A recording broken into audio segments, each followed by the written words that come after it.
My 15-year-old daughter goes to my married brother's house every weekend. When I found out the reason, I couldn't believe it.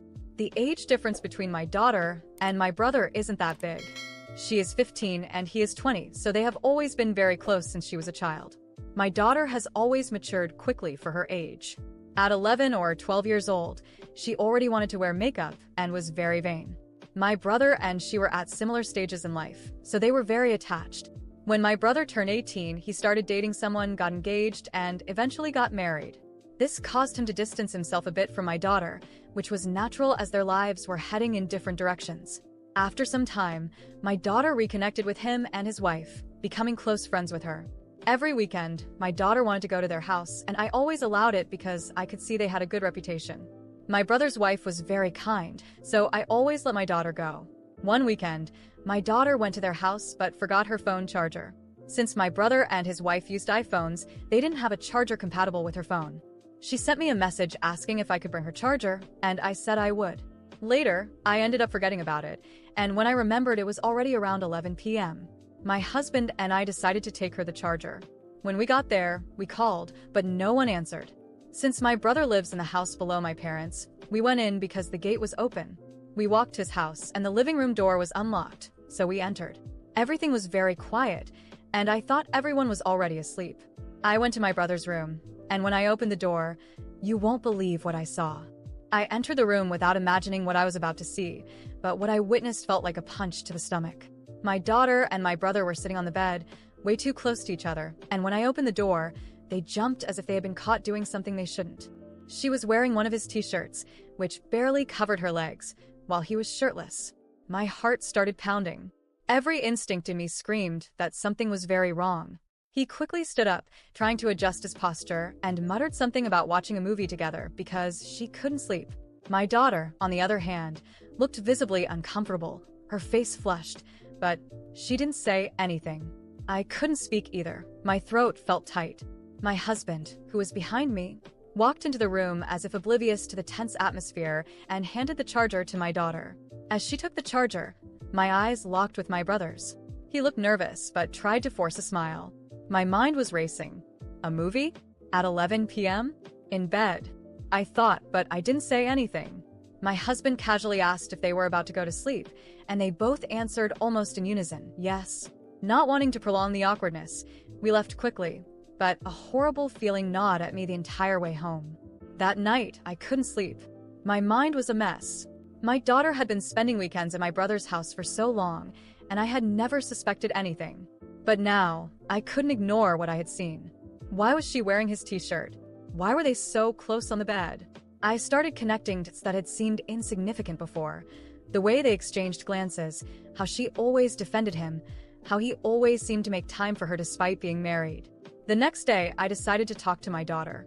I sent her a message saying we needed to talk, and she replied hours later, saying she'd call me that night.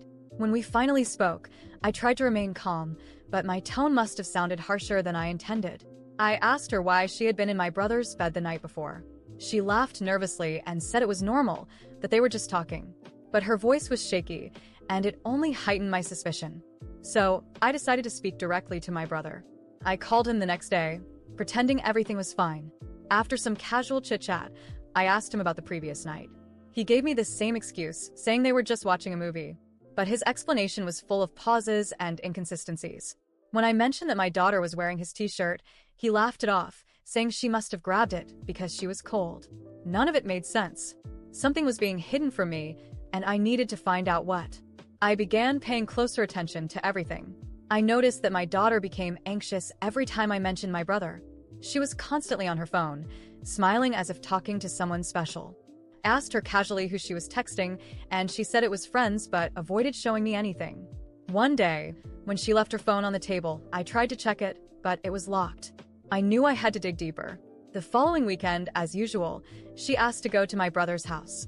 I agreed, but had a plan in mind. Later that night, I drove to his house unannounced. This time, I didn't knock or call. The gate was open, as it often was, and I slipped in quietly. As I approached the living room window, I heard muffled voices coming from the bedroom. I recognized my daughter's voice and my brother's. When I heard laughter and words that sounded far too intimate, my heart sank. My worst fears seemed to be coming true. I took a deep breath and walked in without hesitation. The scene that greeted me shattered me. My daughter was sitting on the bed, holding her phone, while he lay next to her, shirtless again.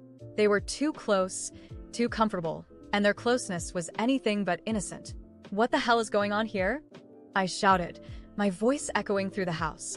Both of them froze.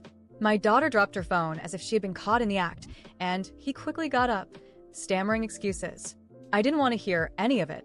I started yelling at him, accusing him of crossing every boundary, of being irresponsible and disrespectful. He tried to argue, but his wife appeared at the bedroom door, drawn by the commotion. She looked confused at first, but when her eyes landed on the two of them, her expression changed. It was as if she, too, was beginning to piece things together.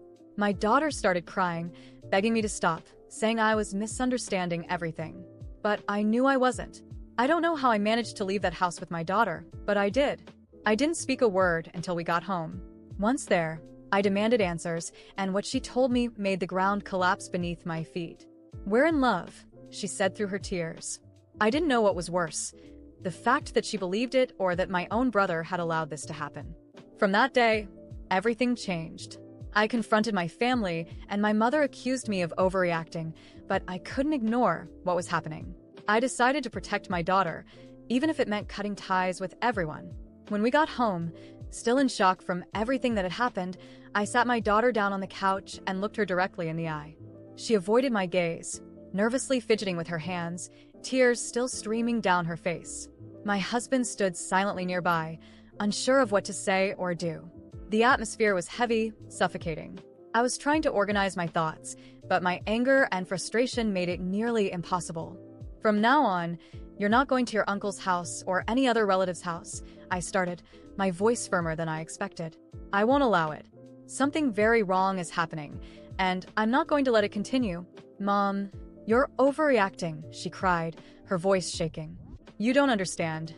We were just talking." "Talking?" I snapped. "In his bed? While you were wearing his shirt? Do you really think I'm stupid?" She stayed silent, the tears rolling faster.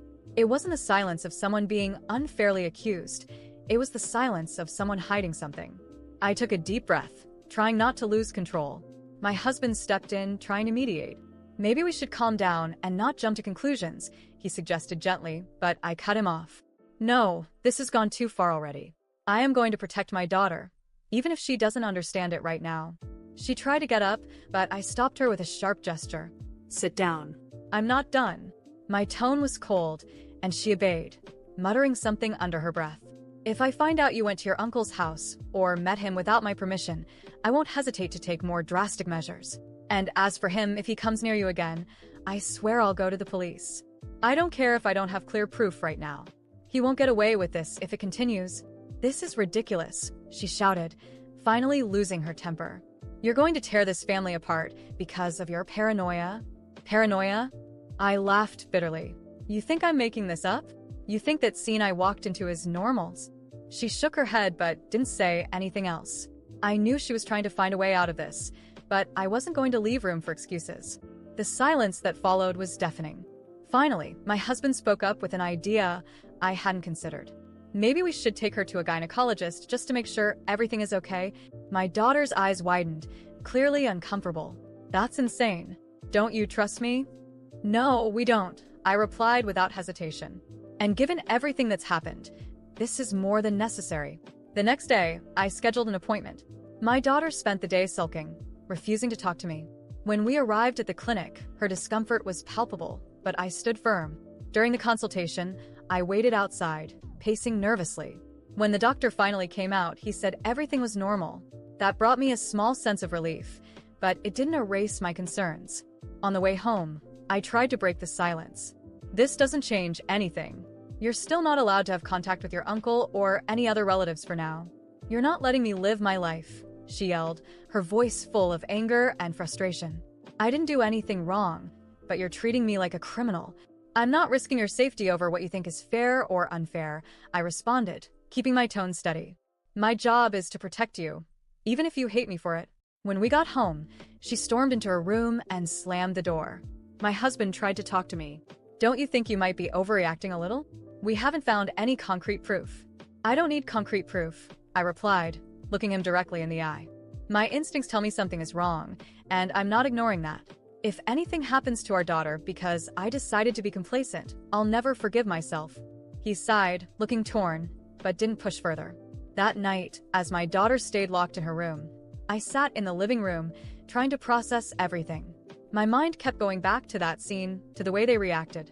There was something there, something that didn't add up, but I couldn't put my finger on it. I knew this wasn't the end of it. My daughter was growing more distant, and the looming threat of my brother reappearing hung over me like a shadow. Something told me he wouldn't just stand by, and I needed to be ready for whatever came next. After days of unbearable tension at home, I made a decision. I needed answers, and my daughter would have to talk, whether she wanted to or not. The distance she had created with me and the silence that loomed over the house were driving me insane.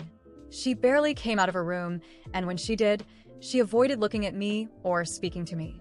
Something had to change, and that moment had arrived. That evening, I went to her room.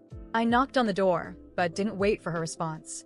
I walked in and found her sitting on the bed, hugging a pillow, her eyes red from crying. When she saw me, she sighed deeply, as if she already knew I wouldn't leave until I got what I wanted. "This ends now.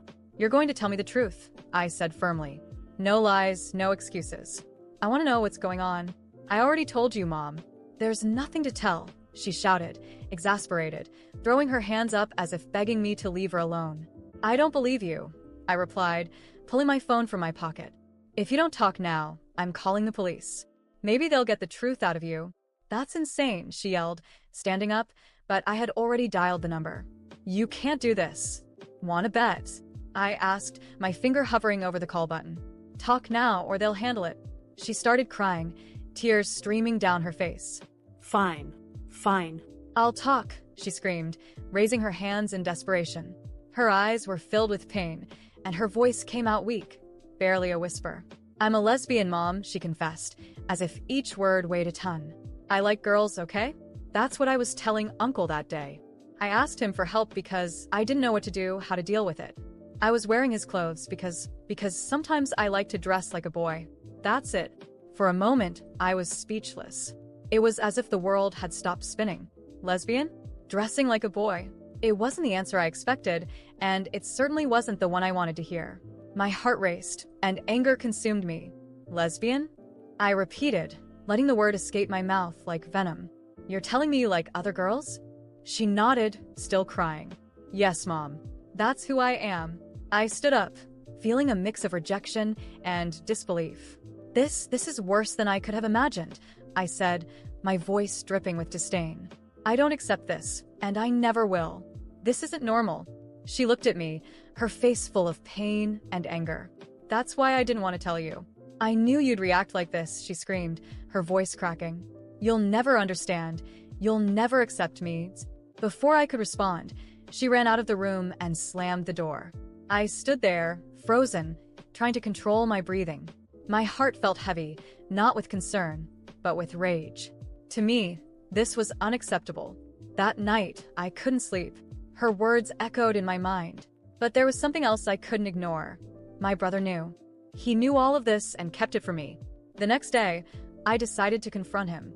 I got in the car and drove straight to his house. When I arrived, I pounded on the door, impatient and furious. He opened it, looking surprised and tense. "You knew, didn't you?" I demanded, stepping inside without waiting for an invitation. I turned to face him in the living room. "You knew she's a lesbian and you didn't tell me." He sighed, closing the door slowly. "Yes, I knew," he admitted calmly. "But that was something she needed to tell you, not me." "She needed to tell me?" I shouted, my voice full of indignation. "And you decided to stay quiet?" "I'm her mother. I had the right to know." "Exactly. And that's why I stayed quiet," he said, crossing his arms. "Because I knew you wouldn't accept it. And clearly I was right. Don't you dare judge me. This is your fault." I screamed, my anger building with every word. "You encouraged her, didn't you? You made her think this is normal." "Normal," he repeated, shaking his head, visibly irritated. "Do you really think being who she is needs your approval?" "I didn't encourage anything. I listened because she needed someone. And clearly, that someone wasn't you." His words hit me like a slap in the face. So, this is how it is? You think you're on the right side? Well, from now on, we're done. You chose to stand against me. He didn't respond immediately. He just looked at me, his expression weary. If that's what you want, fine. But remember, you're not just cutting ties with me. You're pushing your daughter away too. I turned and left, slamming the door behind me. On the drive home, my mind was in turmoil. My daughter was no longer speaking to me. My brother was now out of my life, and everything around me felt like it was falling apart. But even so, I refused to give in. Later that evening, my husband tried once again to reason with me. You need to accept our daughter.